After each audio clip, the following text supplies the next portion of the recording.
Returning from the summer break, we'll find ourselves at Zandvoort in the Netherlands.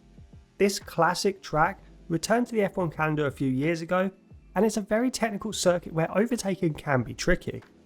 Like circuits such as Monaco and Hungary, Zandvoort rewards a higher downforce car setup, and this will allow you to qualify well and hopefully control the race from the front of the grid. Starting this car setup is the aero, and you have to run things pretty high at Zandvoort.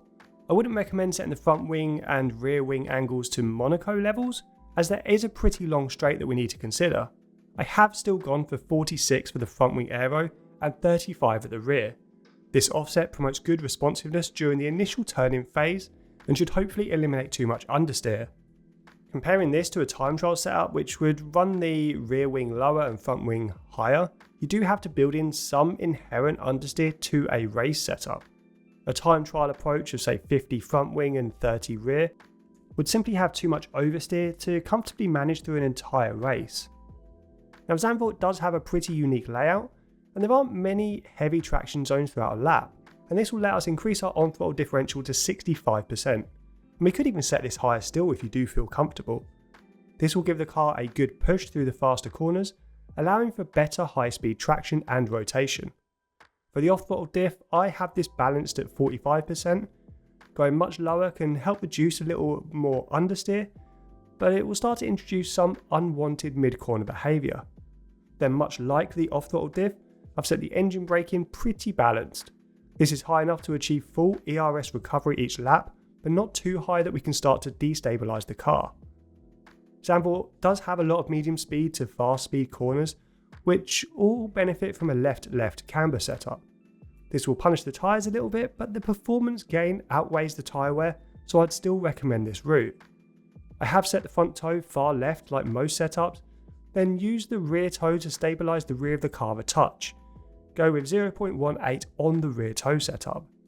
Now I spent most of my time with my Zandvoort setup adjusting the suspension. Due to the fast direction changes, you ideally want to run an incredibly stiff car at Zandvoort. However, if it's too stiff, the car can be prone to snap oversteer.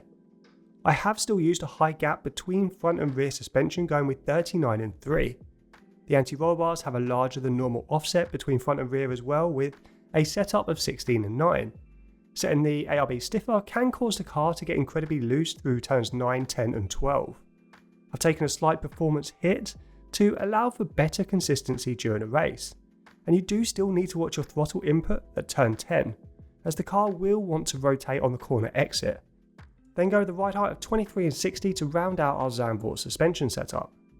For the brakes, I've gone back to our preferred pre-patch route of 98% pressure. You can really easily lock a brake, especially at turns 3 and 12, so dialing down the pressure can help to avoid this. Then go with a neutral brake bias of 54%. Now much like Spain, Zandvoort will really punish your tyres, but only on one side of the car.